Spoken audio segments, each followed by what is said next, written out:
Welcome to the Wolves and Sheep podcast. I'm Roberta Glass, and today I'm going to be talking about Jonbenet Ramsey and America's fantasy world. Now, Jonbenet Ramsey was a 6-year-old girl who was murdered December 25th, the night of December 25th. Sometimes it's late December 25th, morning of December 26th. 1996, and it has captured the world's imagination for years as to who murdered Jonbenet.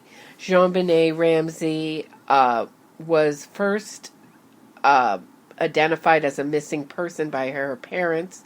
The mother, Patsy Ramsey, called 911 and said, "There's been a kidnapping. My daughter, Jonbenet Ramsey, is missing."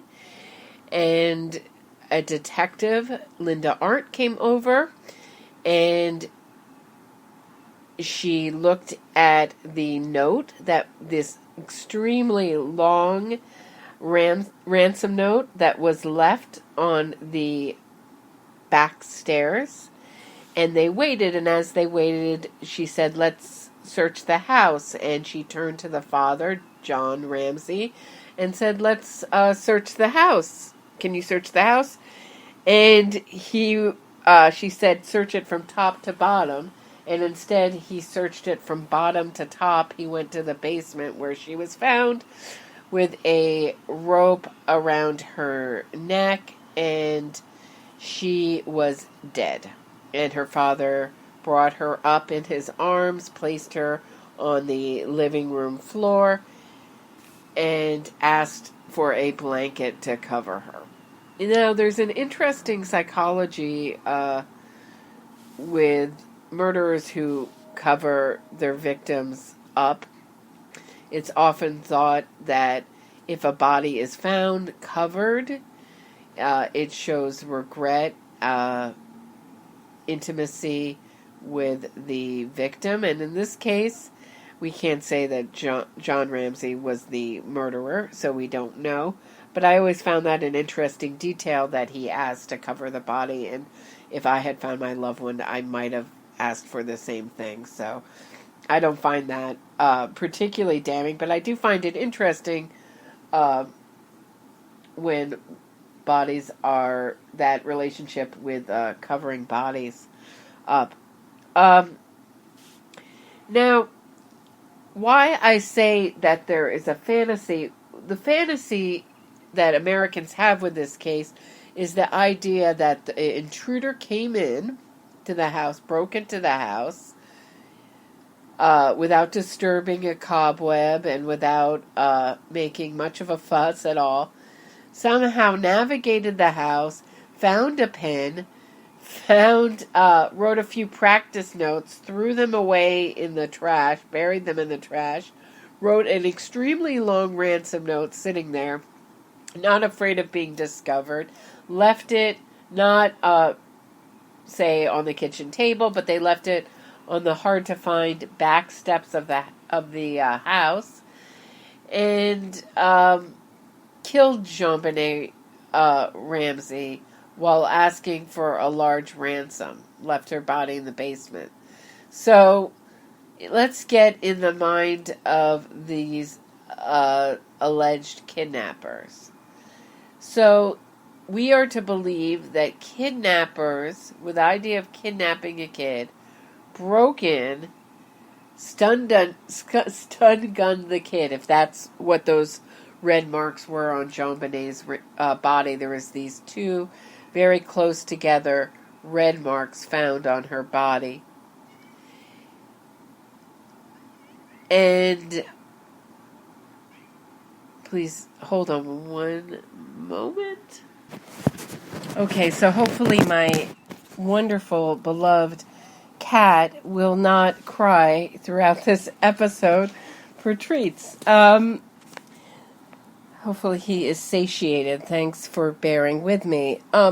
So we are to believe that a kidnapper came in with the idea of kidnapping Jonbenet for targeting, breaking in without really disturbing anything, leaving this huge note, but maybe like accidentally killed her.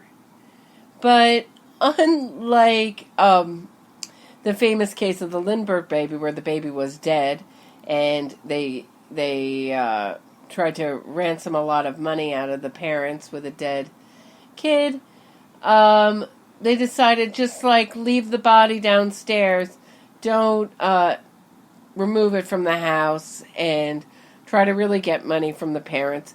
Just leave the kid there, leave this long note there, go through all this trouble, but never contact the parents and just forget about it. It's very strange. Oh, excuse me, there's my stereo. So, what were these supposed kidnappers thinking? And for those who believe that intruder theory for the DNA, and we're going to talk about the DNA in a second, I really want to read you this ransom letter because I don't think many people have read the Jonbenet ransom letter. We talk about it and we say, oh, it's this like super long letter, but very few people really know what's in that note. So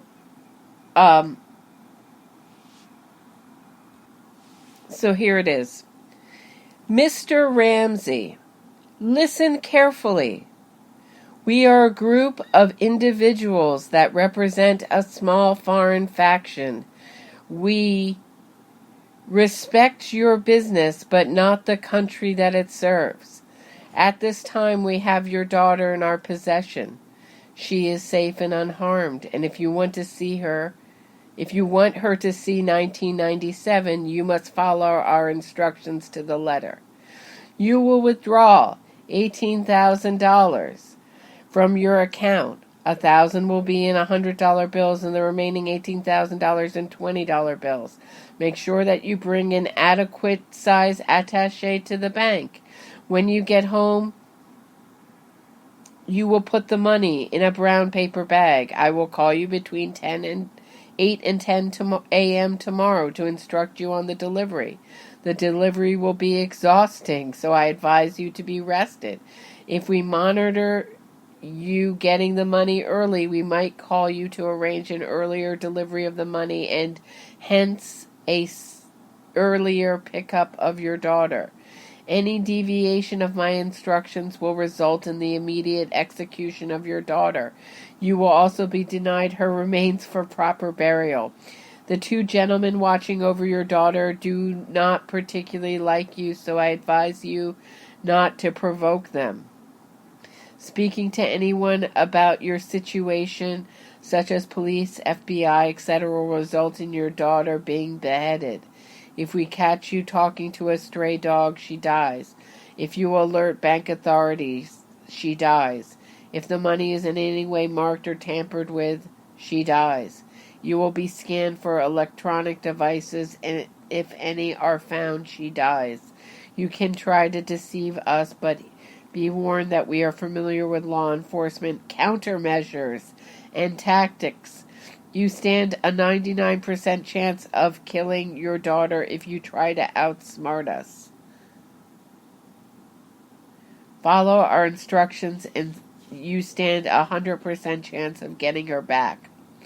You and your family are on constant scrutiny as well as the authorities. Don't try to grow a brain, John. You are not the only fat cat around, so don't think that killing will be difficult. Don't underestimate us, John. Use that good Southern common sense of yours. It's up to you now, John. Victory, SBTC. So, that's a really long note with a lot of embellishments. And so you have to wonder, I think, of course, first thing that people with common sense would think is what foreign people are using the words countermeasures, attaché, hence. Not so common for a group of foreigners. And of course, what foreigners refer to themselves as foreigners, right? So, you have to be from the country itself. Americans refer to other people as foreigners, not foreigners themselves. So, it's very strange. And as I was reading it, I never really taken in the line, you stand a 99% chance of killing your daughter. Well, we know that, say this was a intruder who wrote this, they know that Jonbenet Ramsey is dead when this is written. So there's 100% chance that the daughter is dead. So there's telling them that there's a 99% chance of killing your daughter if you try to outsmart us. And what do the parents do? Immediately upon getting this is contact the police, right? So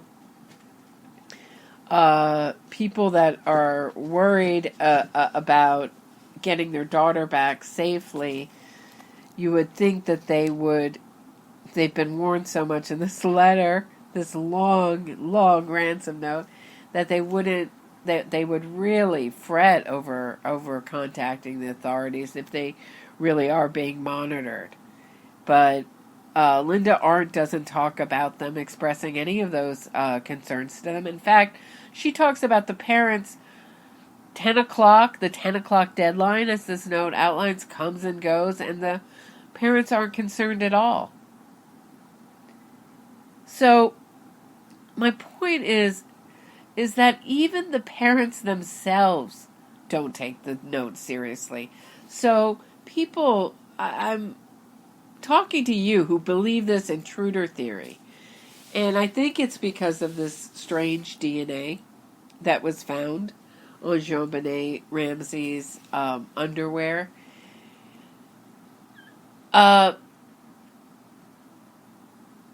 If you believe this intruder theory, then you have to really wonder who wrote this note and why the note is, why there isn't really anything to back up the note. Why is it's a fantasy. There was no call, there was no communication.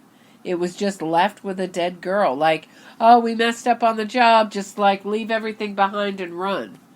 You really believe that? That they'd leave behind a note? Just leave some more evidence to help the authorities find us? The people that just killed Jonbenet? I mean, it makes no logical sense that this would be an intruder. Also, when a child is found dead, it's a 12-to-1 chance that it is a family member or caregiver. So we have that. Secondly, I mean, let's also look at the note itself. It has tremendous concern for John. Make sure you are well rested. Get a good night's sleep. Bring a big enough bag. After they said, we don't care for you, but we want you to use that. Oh, and also use that good Southern sense, right? Common sense that you have, John. They respect him, but not his country, right? So this shows an awful lot of knowledge of the father, concern for the father. I mean, these aren't deep insights into this note. I mean, you could go really deep into this note. It is strange. And DNA, very few cases are solved with DNA. Because, especially in a home, an underwear is touched by the people who make it. You don't know where that DNA came from. But we do know that for the intruder theory to make sense, the parents and also the intruders themselves would have to have acted in a way that makes no sense at all. If you think about basic acting 101, the actors are always asking, what is my motivation, right? Same thing for criminals. I wanted to kidnap the child to get money.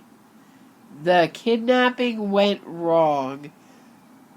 So you would think that the money is still the main motivation. Instead, I gave that all up, left more evidence at the crime scene, and split. It acts in a way that no human beings act. Parents also, who really want to get their child back, who has been truly kidnapped, will be so concerned where their kid is, how she is doing. Is she alive? Is she breathing? How can I keep my kid alive so I can get her back safe? But they don't express any concern for the well-being of their kid while she is missing, or even concern that they have perhaps ended their own child's life by doing the wrong thing. Instead, John Ramsey, according to Linda Art, is looking at the mail. And I really encourage people listening to this to listen to Linda Art's interview. It seems that she's saying that she thought John Ramsey, she had a moment of eye contact with him, and she believes that he killed Jonbenet Ramsey, and she has no doubt. There is also a part of that interview where she talks, this is the detective Linda Art I'm talking about, where she talks about counting how many bullets she has in her gun and worrying if she's going to have to shoot her way out of there. It's very strange, but she felt that she was in the presence of a murderer. And it seems that she's pointing right at John Ramsey. And what's strange about that also is, if I had to bet money, I would bet that Patsy Ramsey wrote this. She used the word hence in a Christmas card of hers, sent out to friends and family. SBTC has people have brought up as Saved by the Cross. She was a Christian. It just sounds, I don't know too many men who as a caregiver myself, I recognize the caregiver language in this note. Get some rest, bring a big bag. That sounds like a woman to me. Sorry, it just does. It sounds like a woman pretending to be a man to me, like with the don't grow a brain thing, which I think is from a popular movie. I also encourage the listeners to listen to the interview that Patsy and John gave. It's a deposition that they gave about the handwriting. And Patsy Ramsey is presented handwriting that is, identical to hers. And they're saying, does this look like your handwriting? She goes, oh, no. John, does this look like your wife's handwriting? Oh, no. My wife's handwriting is much neater than that. It's like almost identical. And why are they denying that? Because it's the handwriting on the note. So, many forensic linguists and statement analysis have pointed out that the note starts out with listen as if it's being dictated. So, why do we like the fantasy of the intruder theory? And why I don't believe the DNA? I think the DNA is a red herring. I just don't believe any human beings act this way, and you can say people react all sorts of strange ways to tragedy, but the parents acted very strangely, and they also got a PR firm, which I have yet to see any innocent people get a PR firm. I'm still waiting. It could happen, but it seems like guilty murderers hire these PR firms like it's going out of style because if you're guilty, you want to manage the public perception, and you don't have the truth to back you up. But that's not the most damning thing that they hired a PR firm. I can understand it, but I just don't think that criminals act this way, kidnappers act this way, and certainly parents don't. And it just makes no logical sense, right? If you're buying into the intruder theory, you're buying into a fantasy. And why do so many of us like to buy into it? And I think it goes to two things. One is that there is evidence of sexual abuse, and many people have challenged it, but disputed it. But I according to one pathologist, Jonbenet's Ramsey was vagina was 2 times the vagina opening was 2 times the normal size of a 6-year-old girl. And that is very disturbing. The fact that she was a pageant princess and dressed up, hair dyed, put in lipstick and dresses sexualized is very disturbing. And I think Americans like to embrace the fantasy that parents don't murder their children and children are not sexually abused. And this goes into this new theory that Burke did it. It's also a theory that's presented in Kohler's book, A Foreign Faction, that I read. And he has some persuasive things in that book. He talks about the Ramseys having books about having aggressive children and children with behavioral problems, citing Burke. And he also talks about it perhaps being a toy train track in Jonbenet's back, and that the damage to Jonbenet's vagina could have come from Burke inserting things.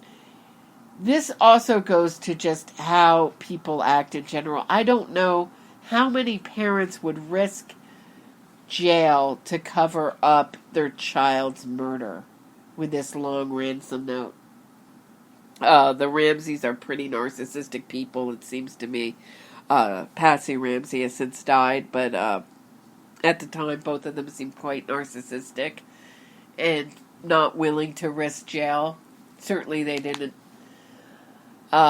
just for their kid, who would have had much less consequences if they had been open. If he had murdered his sister, he would have had much less consequences than they would. Why they would stage this elaborate thing. I challenge, in the comments, please leave me examples of parents who staged elaborate murder scenes to cover up the crimes of their children. Because if it's happened, I haven't read about it. It could have happened, but it's certainly not a common occurrence. I challenge you to find one case of it. Does anyone know of a case of something like that? So I think we run to the Burke theory, we run to the intruder theory, because it makes us feel better. That the reality is 1 in 4 girls are sexually abused and 1 in 6 boys are. And we are still, this is a taboo subject in this country. We still repress it, censor it, ignore it. Issues of any cases, stories of a child being sexually abused, or of pedophiles themselves. They're vilified, but they're certainly, those stories are really pushed down. And Sandusky, that's, I think, a story for another episode, right? So, of course, we have, what I meant by bringing up Sandusky is we do have occasional one explosive story because it's so sensational. But with the amount of sexual abuse of children going on in this country, would it not be more likely that Jonbenet was sexually abused, that she was murdered by her parents, who staged an elaborate kidnapping scene that obviously wasn't very well thought out to cover up her death, versus an intruder comes in, knows a lot, sort of stalks them out, comes in, murders the kid, fails, leaves a giant note, then fails on the pen and paper that are in the house. But also, Americans like to believe that unlikely things happen. We like to believe in the Hail Mary pass, the 1 in a million chance, the lottery winner. This would certainly be sort of lottery chances. 1 in a million chances that an intruder would come in and do this. But yet we consistently refer to this as an intruder case, when it's so obvious that it's an inside job, at least to any thinking person. And I leave it open. I don't know whether Linda Arnn is right, that John Ramsey murdered his daughter, or if it was Patsy Ramsey. I think it's unlikely that it's Burke.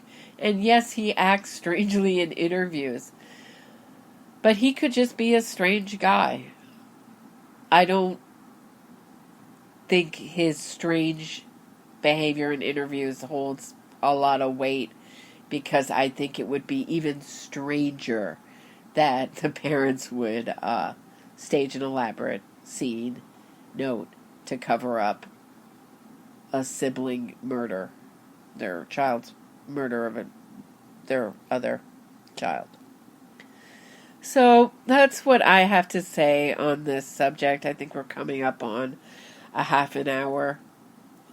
Leave a comment below telling me who you think killed Jonbenet Ramsey, what you think of this case, what you thought of, if you watched I think it was CBS. It was a recent series with experts. Jim Clemente, who's probably my least favorite person he's a former FBI agent, and he was a shill for Amanda Knox, and anytime he's involved in anything, I get a little skeptical. That's what I can say, because he has been known to just say flat out inaccuracies about the Amanda Knox case. And when he's challenged on them, he challenges people to a debate and then backs out. So I don't have a lot of respect for him. There were other experts who I think are quite good in that series. If you have any reactions to that series, to the Jonbenet Ramsey case, West Memphis 3 case, but really, if you want to really talk about the Jonbenet Ramsey case, comment down below, subscribe, like, and I'll see you back here.